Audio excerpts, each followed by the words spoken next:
Natala ang dakong pag-ubos sa ihap sa mga insidente sa sunog sa Central Visayas sa unang 5 ka buwan sa tuig 2025 sumala sa datos sa Bureau of Fire Protection Region 7, Regional Operations Division, Investigation and Intelligence Section. Gikan sa Enero hangtod Mayo 2025, mitala ang BFP-7 og 564 ka fire incidents sa rehiyon. Kini ubos og 666 ka kaso kung itandi sa pareho nga buwan sa tuig 2024 nga may kinatibuk-ang 1,240 ka kaso. Dinhi makita ninyo ang monthly comparison sa fire incidents. Ang tanang buwan sa 2025 sa nasangpit nga panahon nakapakita og mas ubos nga kaso sa sunog kumpara sa kasamtangang buwan sa tuig 2024.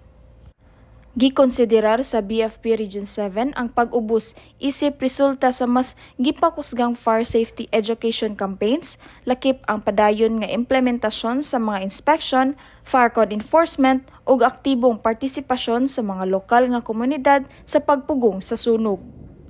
Nalakip sa mga giimplementar nga lakang ang regular nga fire safety inspections sa mga commercial o residential establishments, barangay level fire drills o mga kampanya sa eskwelahan kabahin sa husto ug luwas nga paggamit sa elektrisidad o gas appliances.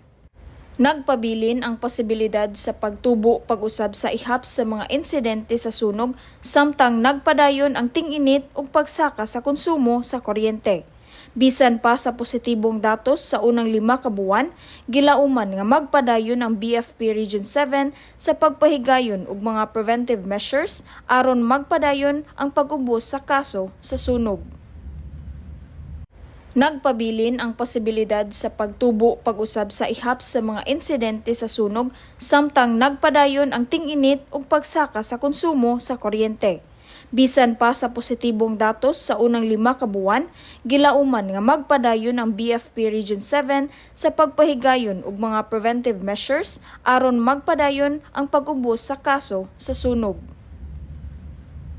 Ang datos nga nagpakita sa dakong diferensya sa fire incidents tali sa tuig 2024 ug 2025 nagpadayag sa epekto sa koordinado nga fire prevention efforts.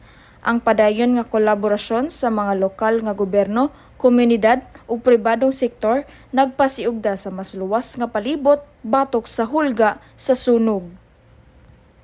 Alang sa BFP TV, madasigon alang sa kaluwasan sa publiko. Kini si FO1 Heidi R. Kaputulan.